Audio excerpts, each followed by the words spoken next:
반갑습니다. 국민의당 대표 안철수입니다. 충북 메이커스 창간 4주년 진심으로 축하드립니다. 충북을 만드는 사람들의 이야기, 충북 메이커스가 앞으로도 사람 냄새 나는 따뜻한 희망의 메시지를 전파하고 대한민국의 심장부 충청이 나아가야 할 길을 밝혀주는 지역사회의 등대로서 더욱 왕성히 활동해 주시기를 기대합니다. 고맙습니다.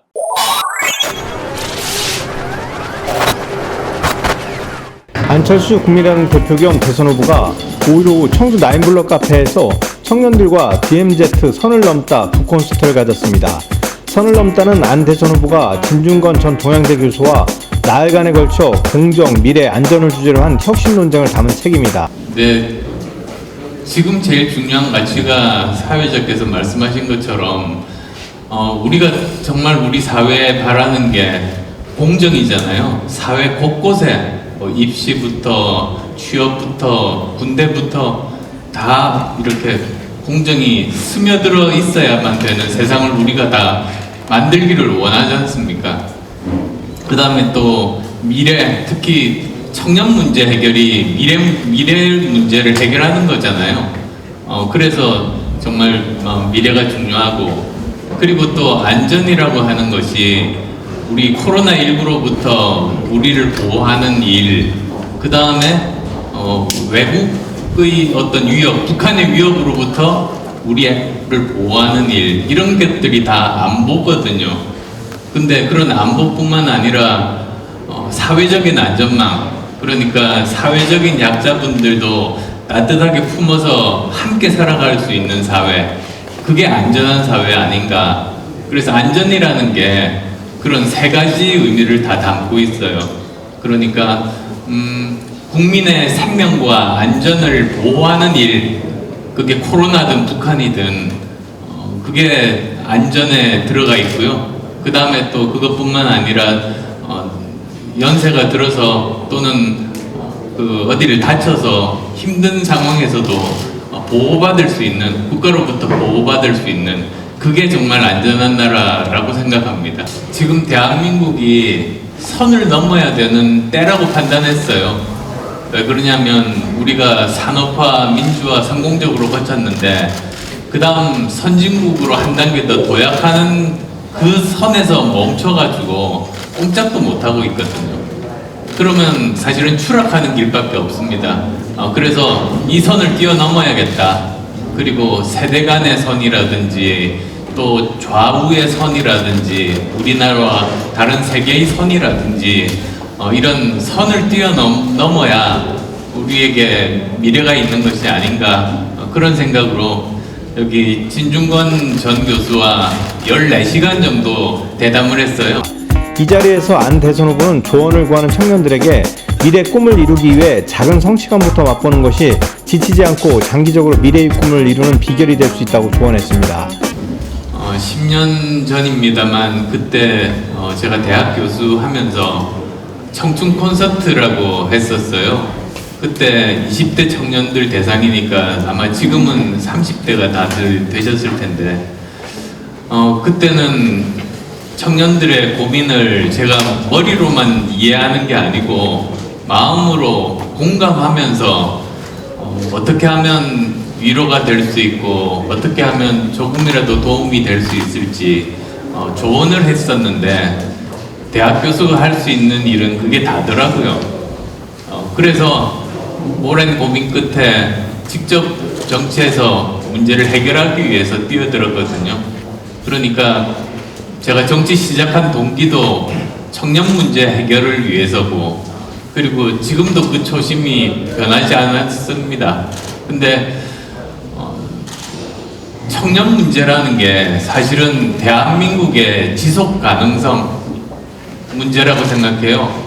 청년 문제를 해결해야 되는 이유가 우리 대한민국이 미래에도 계속 존재해야 하기 때문에 그런 생각을 하고 있습니다.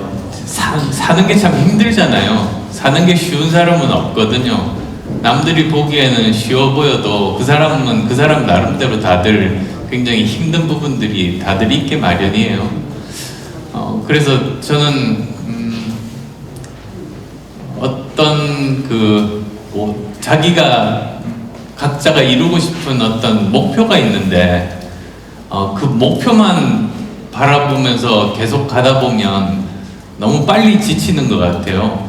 그러니까 너무 그 큰 목표고 아주 많은 기간이 소요되기 때문에, 그래서 저는 그런 경우에는 오히려 멀리 있는 목표보다도 이렇게 올해 그리고 이번 달, 이번 주로 이렇게 나눠가지고 이번 주에는 내가 뭘 해야 되나, 그래서 거기서 자기가 작은 성취감 내지 성공감을 맛보는 게 그게 훨씬 더 일을 하는데 더 좋더라고요. 예를 하나 들어드릴게요. 제가 달리기를 많이 해요. 근데 저희 집 바로 옆에 중랑천이라고 한강과 이렇게 합쳐지는 하천이 있는데 거기를 따라 뛰거든요. 거기 1km마다 다리가 있어요. 근데 바로 1km도 참 멀잖아요, 사실은. 다리 보고 뛰어도 가까워지지 않으니까 금방 지치더라고요. 그럴 때는 제가 하는 방법이 발을 봅니다. 제 발을 보면서 한 걸음 한 걸음 이렇게 제 힘으로 앞으로 나가는 것만 이렇게 바라보고 있으면 금방 이제 목표 지점에 도달하는 경험을 많이 했어요. 젠더 문제와 관련해 그는 우리 세대는 남녀 차별 없이 노력한 만큼 자신의 꿈을 이룰 수 있었는데 이는 기성세대인 우리 부모님들이 자식들을 위해 읽어놓은 밑바탕이 있었기에 가능했다며, 하지만 지금은 열심히 일해도 내 집 마련의 꿈을 이루지 못하는 것은 우리 기득권 세력의 문제이고, 그래서 개혁을 해야 하고 양대 정당 체제 아래에선 이것이 불가능하다는 의미심장한 말을 남겼습니다. 이렇게 표현할게요. 저희 세대는 남녀 이렇게 나눌 것 없이 누구나 열심히 일하면 직장을 가질 수 있었고, 또 돈을 모으면 10년 정도 모으면 또 집을 어느 정도 살 수 있는 여력이 됐거든요. 그런데 저희가 부모님 세대들이 저희 세대에게 그런 환경을 만들어 주신 거예요. 그러면 저희 세대는 지금 20대, 30대 세대가 더 좋은 환경에서 살 수 있도록 만들어 드려야 되는데 그걸 못하고 오히려 더 상황을 악화시킨 거죠. 그래서 제가 정말로 죄송한 마음이라고 10년 전 청춘 콘서트 때부터 사실은 말씀을 드린 겁니다. 그래서 지금 너무 상황이 어렵다 보니까 이제 서로가 서로에 대한 피해의식으로 서로 갈등이 생기고 지금 그러고 있다고 저는 생각하거든요. 근데 이게 20대 남성과 20대 여성이 싸워서 해결될 일이 아니라 이 전반적으로 2030 세대가 살아가기 힘든 이 사회 환경을 바꾸는 게, 사회 경제적인 환경을 바꾸는 게 정말로 중요한 그리고 근본적인 해결 방법이라는 생각이 듭니다. 그래서 저는 그런 방식으로 지금 여러 가지 공약을 비롯해서 내고 있는 중입니다. 그래서 지금 청년 공약만 해도 벌써 한 5개 정도 발표를 하고, 오늘 또 일종의 청년 내각이라고 만들었어요. 저희 당 내에서. 거기서 지금까지 발표한 게 과연 청년들에게 해법이 되는지, 그리고 또 다른 문제는 없는지를 청년들의 시각으로 바라보고 분석하고 해법을 찾으려고 한 거거든요. 그리고 또 두 번째로는 사실 거기에 대해서 여러 가지 남성과 여성이 의견이 완전히 많이 달라요. 그래서 제가 대안으로 이렇게 제시했어요. 그러니까 비동의 간음이라는 게 우리나라가 유엔으로부터 수정 권고를 받았어요. 이렇게 바꿔야지만 어느 정도 국제적인 그런 기준에 맞는다고 2018년으로 제가 기억을 하는데요. 그 정도 지금 그런 상황이거든요. 근데 또 우리나라는 문제가 무고를 할 때도 있잖아요. 근데 이게 무고죄 형량은 너무 가벼운 거예요. 그래서 저는 그런 것들을 다 절충을 한다면 비동의 간음을 기준으로 삼고 무고죄 형량을 훨씬 더 높여서 그걸 또 악용하는 일을 동시에 방지하도록 저는 그렇게 제안을 드렸는데 뭐 그 문제도 아마 완전하게 양쪽 다 만족하시지는 않는 것 같아서 꾸준히 저는 말씀들을 들으면서 좀 더 세밀하게 그렇게 정책들을 만들어 나가려고 합니다. 정치는 희망이 있어야지 된다고 생각해요. 그러니까 우리나라는 좀 더 잘 될 수 있다는 생각을 가지지 않은 사람은 저는 정치하면 안 된다고 보거든요. 저는 우리나라가 지금은 어렵지만 더 잘 될 수 있다. 그런 생각 때문에 정치를 시작한 사람이기 때문에 저는 미래에 대해서 그래도 희망을 가지고 있으면서도 현재는 냉정하고 객관적으로 어떤 점들이 어려운지, 어떤 점들을 고쳐야 되는지, 어떻게 고칠 건지 그걸 지금 열심히 연구를 하고 있는 중이죠. 네, 조금만 더 한번 설명드려볼까요? 정치가 뭔가 이렇게 물어보면 여러 사람들이 여러 가지 대답을 합니다. 교과서에 나오는 정치에 대한, 정치학에 대한 그런 정의도 있어요. 근데 저는 정치를 하다 보니까 이렇게 생각이 들더라고요. 정치라는 거는 우리와 우리 아이들이 살아갈 삶의 틀을 만드는 일이라고 생각을 해요. 우리나라라는 이런 틀 내에서 태어나잖아요. 그리고 우리나라에서 만든 교육제도라는 틀 아래에서 교육을 받고 우리나라 시장 경제 구조 하에서 만들어진 회사나 또는 관공서나에서 일을 하고 그 다음에 은퇴해서는 우리나라가 만든 복지제도라는 틀 아래서 여생을 보내는 게 우린데 이 틀을 조금만 더 잘 만들면 아니면 우선순위를 조금만 이렇게 조정하면 많은 사람들이 행복하게 살 수 있는데 눈에 보이는데 그걸 기득권 세력들이 안 하는 거예요. 그래서 저는 계속 지난 10년간 어떻게 보면 우리나라 정치를 바꾸기 위해서 기득권 세력과 싸워가지고 어떻게든 이 삶의 틀의 우선순위를 재조정을 통해서 보다 더 많은 사람들이 행복하게 살 수 있게 하는 그 일을 노력했던 과정이다. 저 그렇게 말씀드리고 싶습니다. 4차 산업혁명 시대에 대해 안대선 후보는 융합의 시대로 보면 된다며 내가 잘할 수 있는 한 가지 일에 대해 전문성을 기르되 부수적으로 잘할 수 있는 일도 능력을 갖추는 T자형 인재 육성을 강조했습니다. 4차 산업혁명이라는 게 핵심은 융합입니다. 그러니까 1차 산업혁명이라는 게 증기기관이잖아요. 2차 산업혁명은 전기거든요. 3차 산업혁명은 IT 컴퓨터, 그 다음에 4차 산업혁명은 수많은 기술들이 동시에 발달해요. 인공지능이라든지 모바일이라든지 클라우드라든지 여러 가지 기술이 동시에 발달하는데 이것들끼리 융합을 해가지고 새로운 게 나오는 거죠. 마치 미래 자동차와 인공지능이 합쳐져가지고 무인 자동차가 만들어지듯이 그게 4차 산업혁명의 핵심입니다. 그러니까 4차 산업혁명 뭐냐? 저는 융합 이렇게 말씀드리고 싶어요. 그러면 융합형 인재를 길러야 되잖아요.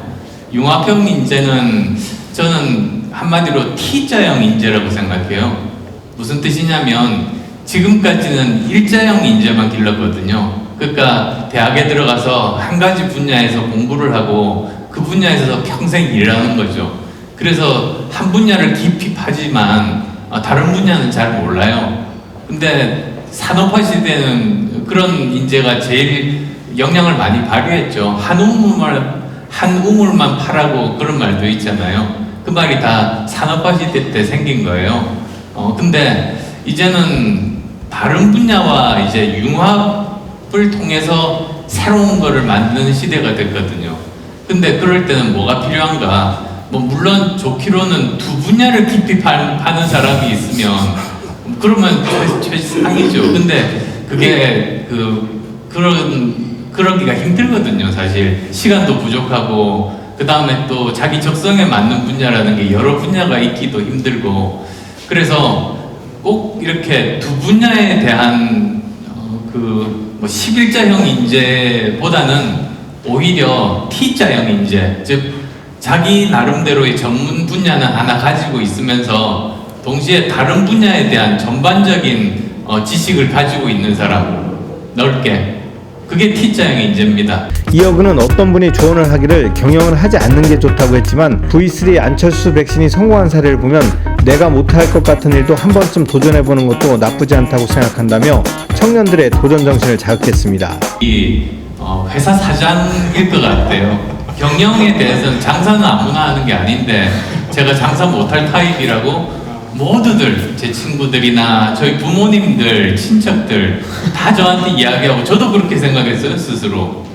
근데 의사를 그만둘 수밖에 없었어요. V3 만드는 사람이 우리나라에서 저 혼자니까. 그래서 그 의사는 저 말고도 많고 V3 이 백신 만드는 사람은 저 혼자니까 사회가 저를 더 필요로 하는 분야에서 일하는 것이 맞겠다 싶어서 성공 확률은 낮지만 이제 그 일을 시작한 거죠. 그리고 나서 누가 경영해 줄 사람이 있는지를 찾았어요. 저는 계속 프로그래밍만 하려고요. 근데 아무도 안 나서더라고요. 이게 거의 뭐 성공 확률이 별로 없어 보이니까 할 수 없이 제가 경영을 했거든요.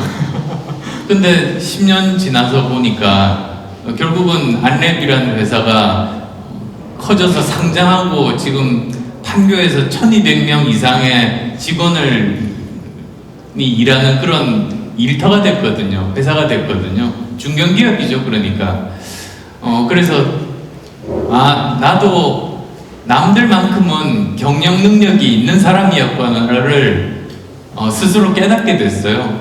그러니까 제가 만약에 시도를 안 해봤으면 제가 경영 능력, 조직 관리 능력이 있다는 사실을 모르고 죽었을 것 같아요. 근데 그래서 저는 이런 경험을 통해서 여러분께 한번 시도해보라고 말씀드리고 싶거든요. 자기하고 안 맞는 분야라고 막연히 편견을 가진 분야도 한번 시도해보면 의외로 자기하고 맞는 분야 찾을 수도 있습니다.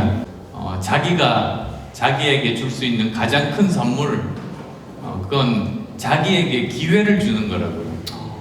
여러 가지 다양한 분야에 대해서 이를 보면서 자기가 어떤 사람인지 자기가 제일 모르거든요. 그래서 이렇게 직접 이렇게 부딪혀 보면서 자기가 어떤 사람인지를 스스로 깨닫는 그런 기회들을 주는 게 자기가 자기에게 줄 수 있는 가장 큰 선물 아닌가. 그게 또 지금 4차 산업혁명 제가 말씀드린 T자형 인재 여기에 다 이렇게 일관된 그런 이야기입니다. 여러분 박수 한번 드릴까요? 충무메이크스 TV 정철수입니다.